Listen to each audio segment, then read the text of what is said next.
La batalla de Cerro Gordo, 18 de abril de 1847. Fragmento del libro, Apuntes para la historia de la guerra entre México y los Estados Unidos. La ocupación de Veracruz por el ejército americano fue la primera señal de alarma para la capital de la República. Hasta entonces se había juzgado como un delirio la amenaza de los Estados Unidos de hacer flamear su pabellón sobre el Palacio de los Moctezumas, pero al ver a los invasores dueños ya de una plaza tan importante, cuya resistencia había hecho concebir tantas ilusiones, y al examinar la impotencia de la misma capital, debilitada por la más escandalosa de las revoluciones, vino el presentimiento de la desgracia a infundir el terror y el desaliento, precursores siempre de los grandes infortunios nacionales. El general Santa Anna, que acababa de tomar posesión de la presidencia de la República, en consecuencia de los sucesos de la Revolución de Febrero, dispuso inmediatamente que se restableció en México la tranquilidad pública, que saliese una pequeña brigada al mando del general Rangel por el camino de Veracruz, dio orden al general Canalizo para que fuese a reunirse con el general Vega, quien con algunas fuerzas se preparaba a hostilizar a los invasores a su tránsito por el puente nacional, y mandó también que la división del ejército de la Angostura se dirigiese para el camino de Veracruz, para reunir todas estas fuerzas en el punto que fuese conveniente resistir al enemigo. Enseguida ocurrió al Congreso, para que se le concediese la licencia correspondiente para salir de la capital y ponerse a la cabeza del ejército. Obtenido este permiso y elegido el general Anaya presidente interino, el general Santa Anna entregó el mando el Viernes Santo y en la tarde del mismo día partió con su Estado Mayor y su escolta para su hacienda El Lencero, a donde llegó el 5 de abril y estableció allí provisionalmente su cuartel general. Al llegar a Perote, se encontró con la noticia de que el general Canalizo se había retirado del puente nacional, después de abandonar 4 piezas de grueso calibre que había allí. Irritado Santa Anna por este motivo, desaprobó lo hecho y ordenó que se volviese al puente a salvar la artillería, la que, desmontada, se condujo tirada por bueyes. A muchos de los dispersos juramentados de Veracruz los obligó el general Santa Anna a volver al servicio, destinándolos a diversos cuerpos y disponiendo que los oficiales pasasen a San Andrés Chalchicomula. Saliendo de Jalapa por el camino de Veracruz, el país conserva su belleza, hasta que, cerca de El Lencero, comienzan a descubrirse varias lomas sin esa vegetación exuberante que caracteriza el terreno que se ha dejado atrás, y después, llegando a Corral Falso, por uno y otro lado del camino se elevan espesos breñales que cubren un extenso lomerío hasta Cerro Gordo.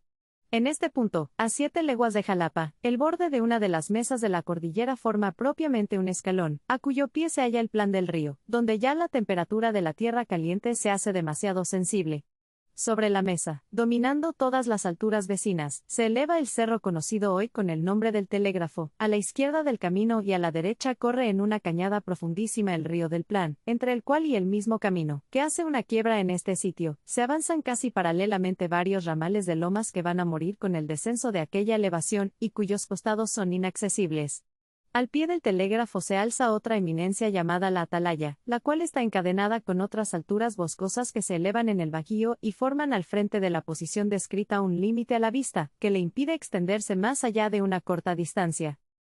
El teniente coronel de ingenieros don Manuel Robles, al retirarse de Veracruz, donde su nombre se hizo tan notable, fue encargado por el general Canalizo de hacer un reconocimiento en Cerro Gordo de aquellas posiciones y desde luego manifestó que las encontraba ventajosas para molestar al ejército invasor a su tránsito para Jalapa, pero no como el punto más a propósito para disputarle el paso, ni mucho menos para alcanzar de él una victoria decisiva. Esta opinión la fundaba principalmente en que el camino podría ser cortado por el enemigo a retaguardia de la posición y en que el mejor resultado que debía esperarse, si atacaba por el frente, era rechazarlo, sin poder evitar que, retirándose, se rehiciese en las alturas de Palo Gacho. Añadía además que la falta de agua en Cerro Gordo hacía demasiado desventajosa la situación de nuestras tropas, y que, en su concepto, donde debía presentarse la batalla era en Corral Falso, posición que no ofrecía aquellos inconvenientes. A pesar de estas reflexiones, cuya justicia han demostrado tristemente los resultados, el general Canalizo, por orden expresa del general Santa Anna, dispuso que el teniente coronel Robles comenzase la fortificación de Cerro Gordo. Entretanto, el enemigo se aproximaba y apenas había tiempo para la construcción de obras muy pasajeras. Tales eran las que Robles había emprendido al pie del Cerro del Telégrafo hasta el 9 de abril, cuando llegó allí el general Santa Anna con su Estado Mayor para practicar un reconocimiento hasta el Plan del Río, y fijando desde entonces toda su atención en las lomas de la derecha del camino, dispuso que el mismo Robles se encargase exclusivamente de su fortificación, encomendando al teniente coronel de ingenieros don Juan Cano las obras del mismo camino y de la izquierda. Esa noche permaneció el general en el Plan del Río, y el 10 contramarchó a El Lencero para volver el 11 a establecer ya definitivamente su cuartel general en Cerro Gordo. Las brigadas de los generales Pinzón y Rangel, las compañías de nacionales de Jalapa y Coatepec, mandadas por el recomendable capitán Mata y la benemérita división de Angostura, polvosa aún del último combate, fueron llegando sucesivamente hasta el día 12, que quedaron ya sobre el campo todas estas fuerzas. Durante estos días, en los que se presentó ya el enemigo en el Plan del Río, se activaban en lo posible los trabajos de las fortificaciones. El teniente coronel Robles había alzado al borde de los 3 ramales de las lomas de la derecha un parapeto que, por la falta de elementos para su construcción, se propuso que sirviera casi únicamente para marcar las líneas en que, colocadas las piezas de artillería y formada la infantería, nuestros fuegos fueran eficaces para batir el terreno que tenía que atravesar el enemigo para asaltar nuestras posiciones. El coronel Cano había cortado el camino en el punto que éste cambia de dirección a la falda derecha del telégrafo, situando allí una batería de grueso calibre, y había practicado un camino cubierto que conducía a las posiciones de la derecha, y el general Alcorta había formado una tala circular en la cima del cerro mencionado, y establecido en ella una batería de 4 piezas de A4. En el centro de esta obra se elevaba el pabellón nacional.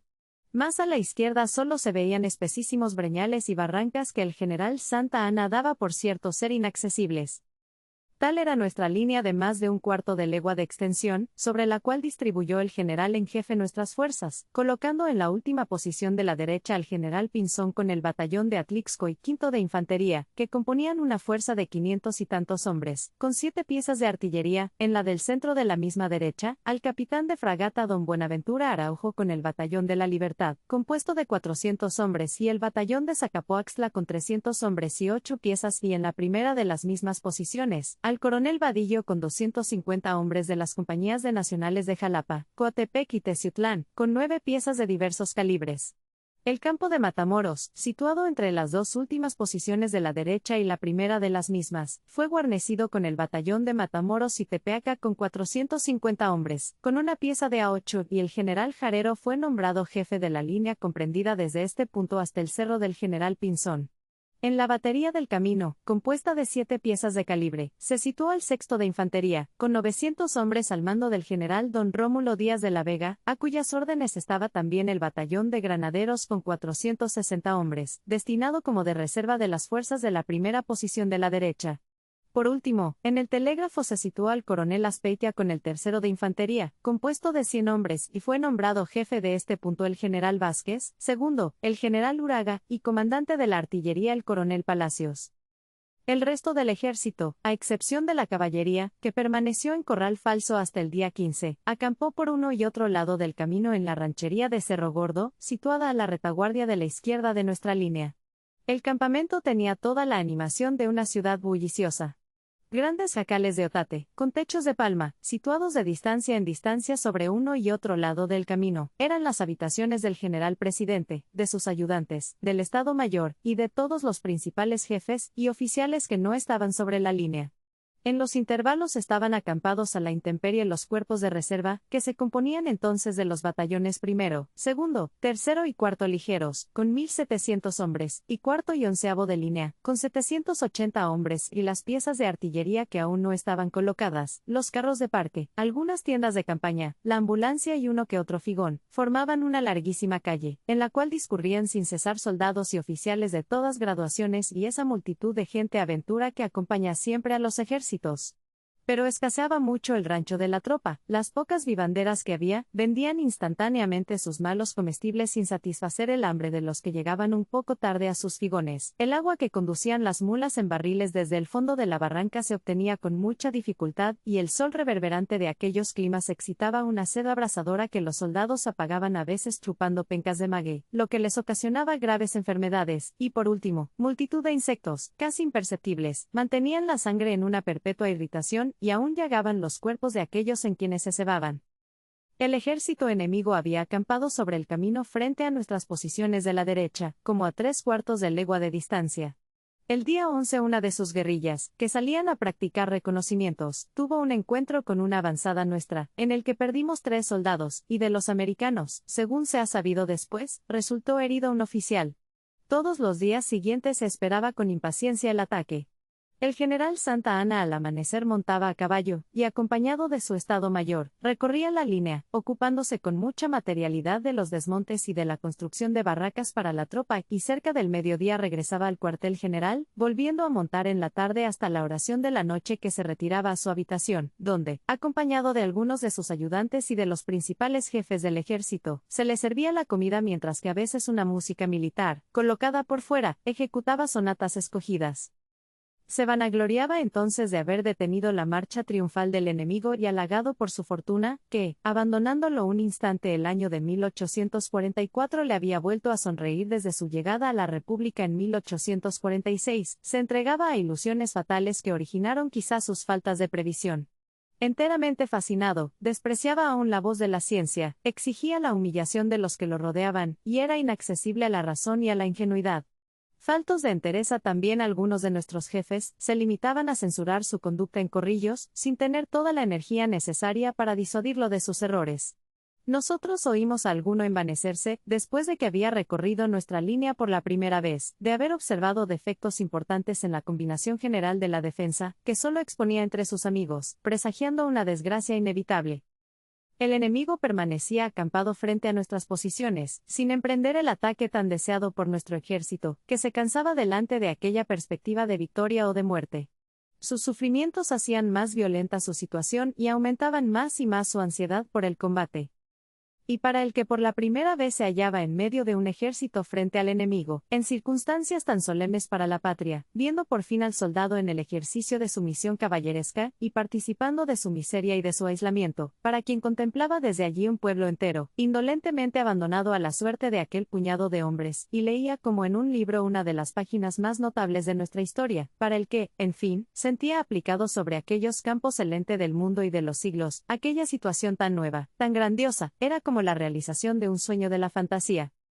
El general Santa Anna, más impaciente acaso que ninguno, deseando provocar algún movimiento del enemigo y tener algunas noticias del estado en que se hallaban las fuerzas contrarias, así como de su número, dispuso en la noche del 14 que al día siguiente saliese la caballería al mando del general Canalizo a hacer un reconocimiento sobre el campamento americano, sin comprometer acción decisiva, y procurando sobre todo hacer algunos prisioneros para interrogarlos sobre lo que se deseaba saber. Don Ángel Trías, gobernador de Chihuahua, que había venido desde su estado, después de la lamentable jornada del Sacramento, a implorar auxilios contra la invasión, y lleno de generoso entusiasmo, había querido tomar parte en la lucha que se preparaba, fue nombrado por el general en jefe para que acompañase aquella expedición e interrogase por sí mismo a los prisioneros que se capturasen. El día 15 al amanecer llegó de Corral Falso la caballería, cuya fuerza la componían los regimientos Quinto, Noveno, Morelia y Coraceros, y los escuadrones de Jalapa, Húsares, Chalchicomula y Orizaba, y poco después de salido el sol, el mismo general en jefe la puso en marcha, haciendo que desfilase a retaguardia de nuestro campo caminando por una vereda escabrosa que descendía al río del Plan, para que, encumbrando enseguida a la altura opuesta, fuese por detrás de ella a sorprender al enemigo por su izquierda. Después que hubo marchado esta fuerza, el general Santa Anna, dirigiéndose a nuestra última posición de la derecha, único punto desde el cual se descubría el campamento americano, fue a esperar allí el resultado del movimiento emprendido.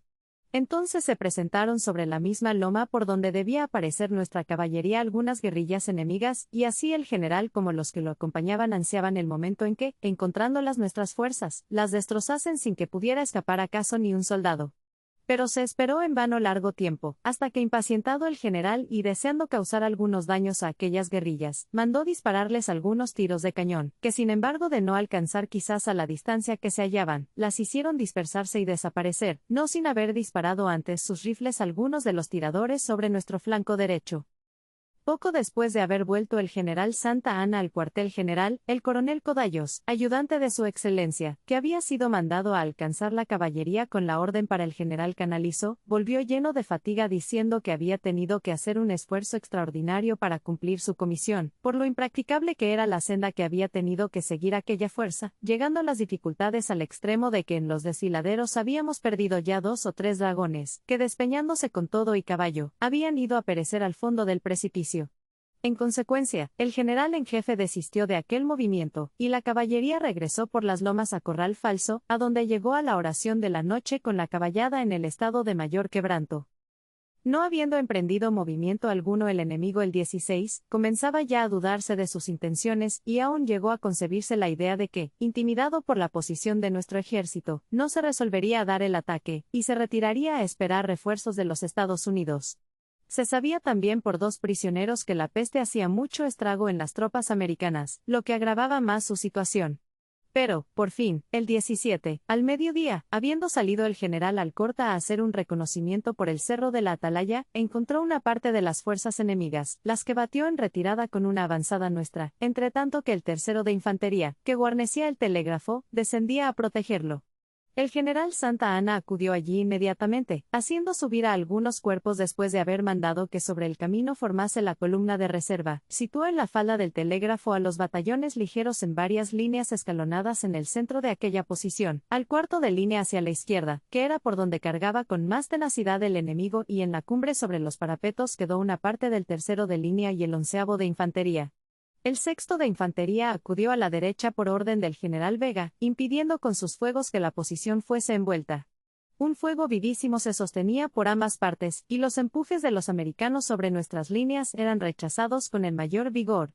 La presencia del general Santa Anna, que sobre la misma cumbre del cerro, acompañado de su Estado Mayor, ordenaba la acción, animaba a las tropas, los alegres vivas a la República, a la Independencia y al general en jefe, en que prorrumpían los que acompañaban a su excelencia, excitaban en ellas un vivo entusiasmo. Nuestros soldados afrontaban la muerte con denuedo, la desafiaban y resplandecía en sus frentes el júbilo de la victoria. La batería de la cumbre, mandada por el teniente Olsinger, jugaba diestramente, haciendo mucho estrago sobre los americanos, que divididos en 3 secciones cargaban sobre la izquierda, centro y derecha de la posición, consiguiendo avanzar más por la izquierda, pero sin lograr nunca una ventaja decidida. Resistidos en este último punto por el cuarto de línea, hacían sobre él un fuego terrible, que puso fuera de combate multitud de soldados y oficiales de este cuerpo. En los demás puntos se le resistía con el mismo esfuerzo y prolongándose de hora en hora aquella lucha, terminó al fin, porque, rechazados los enemigos por todas partes, se retiraron algunos al mismo cerro de la Atalaya y los demás se internaron en las boscosas cañadas que se descubrían a la izquierda de nuestras posiciones. Como a las 5 de la tarde, las dianas, las músicas y los vivas más entusiastas difundían por nuestro campo un regocijo universal. Más de 200 hombres que perecieron o quedaron heridos esa tarde cayeron sobre un campo que por sus esfuerzos perteneció un día más a la República. Los cadáveres de aquellos desgraciados fueron enterrados en la noche y los heridos se enviaron a Jalapa en varios carros, cuyo movimiento hacía más agudos sus dolores. Los cuerpos que habían sostenido la acción se retiraron a sus campamentos respectivos, a excepción del 4º de infantería, primero y segundo ligeros que reforzaron esa noche la guarnición del cerro. Un extraordinario partió inmediatamente para México con la noticia del buen éxito de nuestras armas en aquella tarde. En la noche fue general en todo el ejército el convencimiento de que el enemigo emprendería su ataque por la izquierda, supuesto el reconocimiento que acababa de practicar, y es muy notable la observación de que nuestra resistencia fue mayor cuando el mismo enemigo solo trataba de medirla que cuando se propuso decididamente vencerla. El mismo día 17 había llegado a Jalapa la brigada del general Arteaga, compuesta de los batallones activos y de Guardia Nacional de Puebla, y apenas acababa de alojarse en los cuarteles, cuando llegó la orden del general Santa Anna para que inmediatamente se pusiese en marcha para Cerro Gordo. Sin tomar descanso alguno de la jornada que acababan de rendir, aquellos infelices soldados continuaron su camino y en la noche llegó la mayor parte de ellos a Dos Ríos, dejando atrás varias partidas que no pudieron resistir el cansancio. Al día siguiente, en momentos bien críticos por cierto, llegó la brigada reunida a Cerro Gordo. No obstante de que, al parecer, el general Santa Anna fijaba toda su atención en las posiciones de la derecha, por donde regularmente esperaba el ataque decisivo, aleccionado tal vez con lo que acababa de pasar, esa noche hizo subir al cerro 2 piezas de A12 y una de A16, la que no llegó sino hasta media falda por la parte de la izquierda, ordenó a los jefes de ingenieros, Robles y Cano, hiciesen en el mismo cerro las fortificaciones más urgentes, y el día siguiente, antes de la madrugada, situó él mismo una batería a la orilla del camino casi delante del cuartel general frente a la boca de una boscosa barranca. Los americanos, durante la noche, establecieron también una batería en el cerro de la Atalaya y sus preparativos de ataque para el próximo día fueron solamente interrumpidos por algunos cañonazos que mandó disparar sobre ellos el general Vázquez, comandante del Cerro del Telégrafo.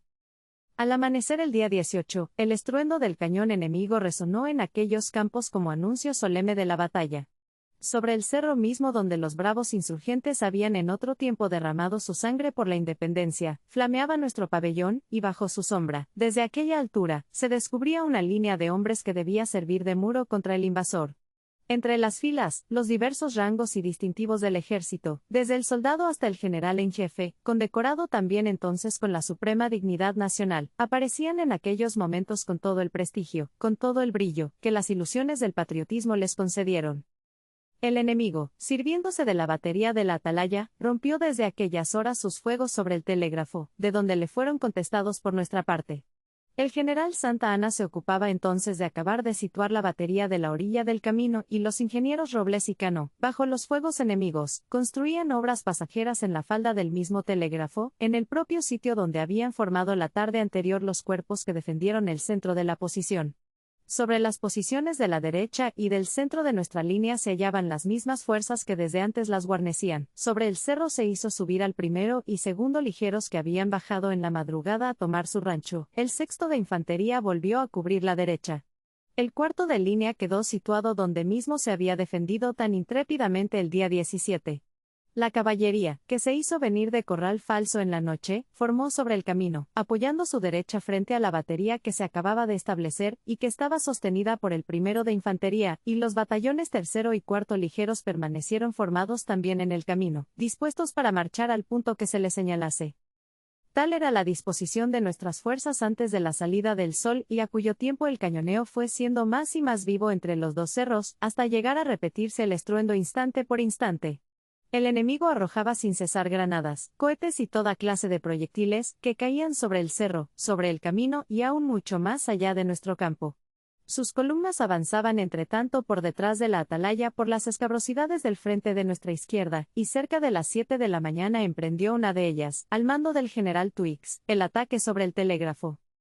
El general Santa Anna, luego que estableció la batería de la izquierda, se dirigió a las posiciones de la derecha, movido acaso de su primera idea, pero deteniéndose después de haber pasado la batería del centro y observando desde allí la viveza con que se sostenía el cañoneo por nuestra parte, mandó orden al general Vázquez para que no desperdiciase el parque, y para que abrigase la tropa de los fuegos enemigos. Regresando enseguida por el camino, al llegar al pie del telégrafo, se rompía entonces el fuego de fusilería, e inmediatamente hizo subir a los batallones tercero y cuarto ligeros en auxilio de las fuerzas que defendían aquel punto. Los americanos cargaban decididamente, dispersándose en tiradores, ocultándose tras de los arbustos y maleza que cubrían el terreno, sobre las talas apenas indicadas que se habían tratado de construir esa mañana, sostenidas por el tercero de línea, segundo ligero y parte del cuarto, hacían empujes igualmente esforzados sobre la izquierda del telégrafo, defendida por el cuarto de línea, y sobre la derecha, donde el sexto de infantería se situó, como la tarde anterior, para rechazarlos. La artillería de una y otra parte había cesado de obrar por la proximidad a que se hallaban los combatientes. El fuego de fusilería era tan vivo como el ardor de la pelea. La muerte, agitando sus alas sobre aquel campo ensangrentado, incendiado en algunos puntos por los proyectiles enemigos, se mecía horriblemente sobre la espesa humareda que envolvía a millares de hombres encarnizados en la lucha. Nuestros soldados caían a montones en medio de aquella confusión, y los enemigos, cayendo también, eran instantáneamente reemplazados por otros que parecían reproducirlos. Entonces perecía dignamente el coronel Palacios, comandante de la artillería del Cerro, herido por las balas enemigas. Entonces la fama de los guerreros coronaba la carrera del general Vázquez en la plenitud de su ejercicio, con una muerte gloriosa en medio del estruendo de las armas. Entonces centenares de valientes derramaban su sangre por la más santa de las causas. Muerto aquel general, debía reemplazarlo su segundo, el general Uraga, pero este se hallaba a la cabeza de su batallón, el cuarto de línea, en la falda izquierda del telégrafo, y no habiendo momento que perder, tomó el mando el general Vanenelli, cuyo cuerpo, el tercero ligero, había permanecido como de reserva, cubierto de los fuegos con la misma cima del cerro. La viveza del combate, redoblándose más y más, hacía caer nuevas víctimas. El segundo ligero y el tercero y cuarto de línea habían perdido casi toda su fuerza y aún el último la mayor parte de su oficialidad. Los enemigos, sobrepujando con el mayor número los esfuerzos de los nuestros, se apoderaban sucesivamente de las obras bajas de la posición y sin perder un instante, ascendían rápidamente a asaltar la última de la cumbre. Algunos de nuestros soldados comenzaban ya a abandonar sus filas y descendían por la parte opuesta, tratando de confundirse con los heridos que se retiraban, pero advirtiéndolo el general Santa Anna, para impedir aquel desorden mandó a algunos de sus ayudantes, quienes, por la fuerza y por el estímulo del entusiasmo, consiguieron que volviesen a subir los fugitivos. Entretanto, el general Vanenelli apelaba al último recurso, mandando calar bayoneta a sus soldados, que ufanos de tomar por fin parte en un combate que solo habían escuchado, hicieron esta operación levantándose llenos de brío para acudir a donde se les llamaba, pero sorprendidos de encontrarse desde luego brazo a brazo con el enemigo, tan superior en número, rodeados por todas partes, aterrorizados instantáneamente, se desordenaron en este momento y en vano su jefe apuró todos los esfuerzos para contenerlos. Envueltos, él mismo, los jefes de ingenieros y otros oficiales que con espada en mano trataban de ordenarlos, rodaron materialmente por la pendiente opuesta del cerro, atropellados por la multitud que, como un torrente, se despeñaba desde la altura. Sobre la cumbre del cerro se veía entonces, en medio de una columna de humo denso, una multitud de americanos, circundados de la rojiza luz de sus fuegos dirigidos sobre la enorme masa de hombres que se precipitaba por la pendiente, cubriéndola como de una capa blanca, por el color de sus vestidos. Era aquel horrible espectáculo como la erupción violenta de un volcán, arrojando lavas y cenizas de su seno y derramándolas sobre su superficie. Entre el humo y el fuego, sobre la faja azul que formaban los americanos alrededor de la cima del telégrafo, flameaba aún nuestro pabellón abandonado. Pero bien pronto en la misma asta, por la parte opuesta, se elevó el pabellón de las estrellas, y por un instante flotaron entrambos confundidos, cayendo por fin el nuestro desprendido con violencia entre la algazara, y el estruendo de las armas de los vencedores, y los ayes lastimeros y la grita confusa de los vencidos. Eran los 3:15 para las 10 de la mañana. Por la parte de la derecha de nuestra línea el enemigo se había presentado durante el ataque del telégrafo y avanzando en columna sobre la posición del centro, intentaba asaltarla para hacerse a la vez dueño de todos nuestros atrincheramientos. El capitán de navío Godínez, comandante de artillería, había convenido con los comandantes respectivos de las 3 posiciones en dejar que avanzasen los enemigos sobre cualquiera de ellas sin hacerles fuego sino hasta que estuviesen a muy corta distancia, teniendo a prevención las piezas cargadas con metralla. La columna americana, compuesta de los voluntarios, al mando del general Pilo, se aproximaba más y más sin que de nuestras líneas saliese un solo tiro, pero no bien estuvo a una distancia conveniente, cuando una descarga cerrada de nuestras piezas, que cruzaban sus fuegos en aquel punto, acompañada de un vivo fuego de fusilería de las 3 posiciones, haciendo un estrago horrible en los enemigos, los desordenó y los obligó a huir apresuradamente. Antes de que pudieran reorganizarse y cuando nuestros soldados no habían sufrido el más leve daño, el telégrafo había sucumbido, y los americanos, que se habían apoderado de él, descendiendo por su falda derecha, sobre la batería del camino, de que no llegaron a hacer uso nuestras fuerzas, cortaron enteramente aquellas posiciones, que quedaron envueltas por todas partes y dominadas por el cerro desde el que el enemigo les dirigía sus fuegos. El general Jarero ya no intentó ninguna resistencia y capituló, entregándose con toda la fuerza que mandaba a disposición del enemigo. Al perderse el telégrafo, el 6º de infantería se había replegado a las posiciones de la derecha, donde capituló con los demás cuerpos. El batallón de granaderos, que había sido traído de la batería del centro al pie del cerro, se dispersó en su mayor parte, a pesar de los esfuerzos que se hicieron para reunirlo. La brigada del general Arteaga, que había llegado en los momentos del conflicto, contagiada con la desmoralización de las demás fuerzas, se hallaba en desorden frente al cuartel general sin haber combatido. El 1º de infantería, a virtud de distintas órdenes del general en jefe, hacía repetidas marchas y contramarchas por aquel mismo punto. Los restos dispersos de los batallones 2º, 3º y 4º ligeros, y 3º y 4º de línea, acudían allí también en el desorden consiguiente, y toda aquella masa de hombres, acobardados, sin moral, sin disciplina, se revolvían en un corto espacio de camino en la confusión más espantosa. Un oficial entusiasta peroraba a voz en cuello a las tropas, asegurando que nada se había perdido aún, queriendo reanimar el espíritu muerto de toda aquella turba desgraciada. El general Vanenelli, incorporándose en su caballo, lleno de ira, vomitaba 1000 horribles imprecaciones contra sus soldados y con una pistola amartillada amenazaba principalmente a uno de sus capitanes. El general en jefe desahogaba su despecho contra los jefes que habían perdido sus posiciones, y la agitación de aquella multitud, la incomodidad del terreno, el peligro y la desesperación hacían indescriptible aquel desconcierto. Entretanto, una columna enemiga, mandada por el general Ward, atravesando aquellas barrancas y breñales de nuestra izquierda, que se habían calificado de inaccesibles, se aproximaba a la batería que se había establecido ese mismo día, única que quedaba a nuestras fuerzas. El general en jefe dio orden al general Canalizo para que cargase con la caballería, pero el bosque impedía absolutamente el que se ejecutase esta operación. La columna avanzaba a pesar del fuego de cañón que se le hacía, dirigiéndose a salir al camino, más a la izquierda de nuestra batería, para cortarnos la retirada. Sin embargo, cuando se hubo aproximado bastante, se desprendieron más de 200 tiradores, cuyas descargas hacían desaparecer sucesivamente como de un soplo las dotaciones de nuestras piezas, servidas por los artilleros y por una partida de coraceros a la que se mandó desmontar para que auxiliase la batería. El primer ayudante Velasco, jefe de los coraceros, tuvo la gloria de sucumbir al pie de ella. Los tiradores avanzaban de frente sobre ella, entre tanto que la cabeza de la columna se hallaba ya muy cerca del camino, y nuestra caballería, viéndose próxima a ser cortada, se retiró velozmente por el camino de Jalapa.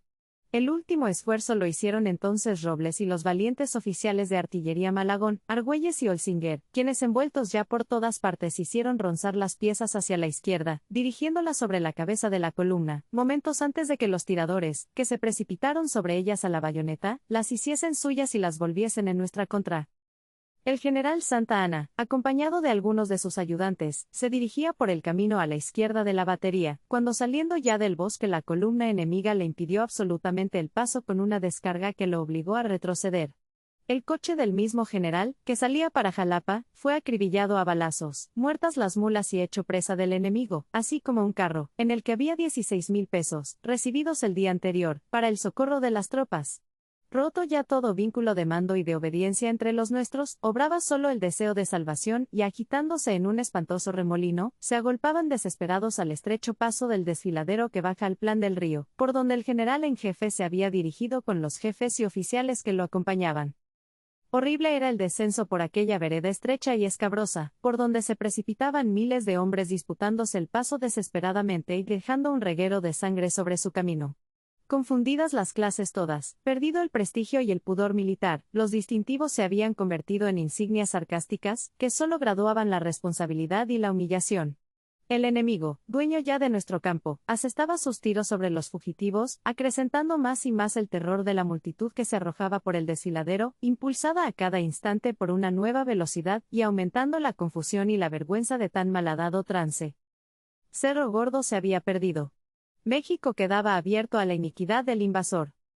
El general Santa Anna, ceñudo y silencioso, dejando marchar casi libremente a su caballo, seguido de toda aquella turba ensangrentada, descendió a lo más profundo de la barranca, pasó el río y encumbró a la cima opuesta, donde había muchas probabilidades de encontrar una emboscada del enemigo, que hubiera asesinado impunemente a cuantos, subiendo en desorden por un sendero estrecho y escarpado, no podían defenderse ni tenían punto alguno donde refugiarse.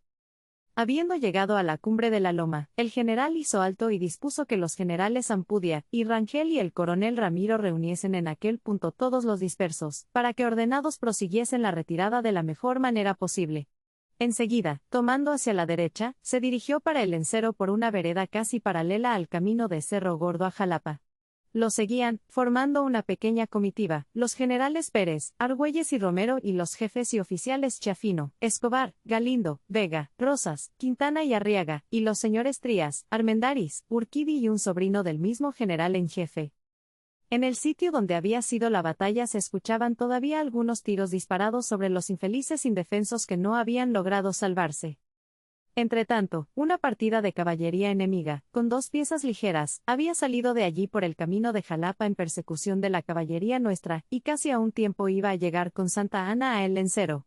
Al descubrirse recíprocamente, los americanos dispararon algunos tiros de cañón, y el general Santa Anna, dejando la vereda que llevaba, tomó hacia la izquierda en una dirección perpendicular a aquella. Largo tiempo vagó incierto con su comitiva de uno en otro punto, sin tomar un rumbo determinado, hasta que se fijó en una resolución y siguió las veredas que conducen a la hacienda de Tuzamapan. Recorriendo multitud de pueblecillos y ranchos esparcidos aquí y allá entre las ondulaciones de un terreno descubierto, continuó la marcha, poseídos todos del horror de la desgracia que se acababa de experimentar. Un tinte melancólico ennegrecía a la vista de los que acompañaban al general Santa Anna, todo cuanto los rodeaba y la presencia de aquel hombre, el primer jefe de nuestra nación y de nuestro ejército, que hacía algunas horas que acababan de ver erguido y orgulloso, lleno del poder que ejercía y de las esperanzas de la más espléndida gloria, y ahora humillado y confuso buscaba entre los infelices un abrigo donde refugiarse, era para ellos una imagen viva de la caída de nuestra patria, del envilecimiento de nuestro nombre, del anatema lanzado sobre nuestra raza. En algunos puntos el general se bajaba a tomar algún descanso, y sentado sobre un banco donde lo colocaban sus asistentes, permanecía inmóvil, sin ser dueño por su mutilación de dar un solo paso. Un caballo que solicitó para relevar el suyo le fue negado bruscamente por un cura, y todas esas circunstancias tan insignificantes en sí, interesaban vivamente en aquella situación. Cerca de las 5 de la tarde llegó a la hacienda de Tuzamapan, donde su resolución era permanecer hasta el día siguiente. Poco después de su llegada se presentaron 2 o 3 soldados del primero trayendo consigo la caja del cuerpo, en la que había algún dinero, para entregarla a su comandante el señor general Pérez, rasgo de honradez que nos parece muy digno de aplauso en unos infelices que iban a quedar abandonados en aquellos lugares en la más espantosa miseria. A las 11 de la noche, el administrador de la hacienda notició al general que acababa de recibir el aviso de que una partida de americanos, destacada en su persecución, iba a rodear la casa indudablemente. Bien pronto comenzaron a oírse varios tiros de fusil disparados a muy corta distancia, lo cual confirmaba aquella noticia y ya entonces fue preciso ponerse en movimiento y disponer la salida de aquel punto. La noche era tan oscura, que los objetos más próximos no se percibían. Los tiros se oían cada vez más cercanos y más repetidos y los criados de la hacienda, obrando aturdidamente, hicieron que no estuviese dispuesta la litera preparada para el general. Montó entonces a caballo y un criado a pie con una vela se colocó delante de él, sirviendo de guía a la comitiva, que desfiló, uno tras otro, por un camino que parecía hundirse bajo los pies de los caballos. Era una de esas rápidas pendientes de la serranía que media entre Tuzamapan y Orizaba. Después de haber caminado largo tiempo, se hizo alto en las ruinas de un ingenio, Trapiche, donde se esperó la venida del día, a cuya hora continuó la marcha. Habiendo atravesado un río, cuya corriente va a unirse con la del de la Junta, llegaron a la orilla de este último en un punto en que una de las elevadas alturas por entre las cuales corren sus aguas, mansas, azuladas y profundas, se eleva casi perpendicularmente cubierta de hermosísimos bosques de arbustos, formando un enorme borde, a cuyo pie se alzan muchos árboles seculares, que con su espeso ramaje hacen más sombrío aquel lugar de un aspecto verdaderamente majestuoso. Unos pescadores, que viven allí en unas pobres chozas, los pasaron a la margen opuesta en una pequeña balsa, dirigida con el auxilio de una maroma establecida de una a otra orilla. Por largos rodeos ascendieron la elevación que se alza en aquella ribera y llegaron por fin al rancho del Volador, en cuyo punto se detuvieron largo tiempo. Allí, por primera vez, el general Santa Anna rompió el silencio y en la conversación manifestó la idea de continuar la guerra con obstinación, apelando al único recurso que en su concepto nos quedaba, que era el sistema de guerrillas. A corta distancia de este rancho, el camino que siguieron corre por en medio de hermosas arboledas y desde algunos puntos descubiertos se ven, ya hacia un lado, ya hacia el otro, profundísimas hondonadas, cuyo fondo se pierde en la oscuridad que produce la espesura verdinegra de los inmensos bosques que cubren aquel terreno con una eterna primavera. Pasando con dificultad las pendientes y resbaladizas quebradas de la cima por donde caminaban, en algunas de las cuales el general tenía que abandonar la litera que le habían traído al rancho del Volador, se detuvieron, al caer la tarde, en una ranchería que se halla a la derecha del camino en medio de aquella serranía. El día siguiente, atravesando un país semejante al que habían dejado atrás, llegaron cerca de las 10 de la mañana frente a Huatusco, pueblo fertilísimo, embellecido también por la hermosura de sus alrededores. Era el primer punto de alguna consideración que encontraban en su camino, y en el estado en que llegaron acompañando al general Santa Anna, contra el que había odios tan vehementes, esperaban un mal recibimiento. Olvidaban verdaderamente cuál era el carácter mexicano. En la calle de la entrada de la villa estaba formada una valla con los dispersos que se habían recogido allí. El ayuntamiento, en forma, salió a pie a recibir al general presidente para conducirlo a la habitación del subprefecto, donde había preparado un almuerzo abundante y multitud de vecinos aumentaban el grupo desordenado en que se dirigieron todos a aquella casa. Creemos que aquel tratamiento, tan poco notable en otras circunstancias, importaba entonces un triunfo para el general Santa Anna, quien seguramente vio en él un rayo de esperanza de volver al poder que parecía haberle sido arrancado de las manos en el momento de perderse la batalla. Se presentó desde luego mucho más animado por la continuación de la guerra, y recordando con entusiasmo al general Victoria, cuando en los días de desgracia para los independientes permaneció tanto tiempo oculto en una cueva de aquellas inmediaciones lamentando la opresión de su patria, hacía notar el mérito de la constancia de aquel héroe y del ejercicio de esta sola virtud se prometía al fin un feliz éxito para México. En la noche dirigió un extraordinario al gobierno supremo con un parte muy vago, y seguramente muy injusto de la batalla de Cerro Gordo, y volvió a presentarse en la escena política, de donde al parecer había sido para siempre eliminado. La mañana siguiente salió con sus compañeros de infortunio de Huatusco, pueblo cuyo recuerdo les será siempre grato por la hospitalidad que encontraron en sus habitantes, y en unión de varios vecinos que salieron a acompañarlos, tomaron el camino de Orizaba. En el tránsito encontraron un grupo de dispersos, sobre los cuales desahogó el general su ira, diciéndoles mil improperios y dándoles cruelmente con su látigo.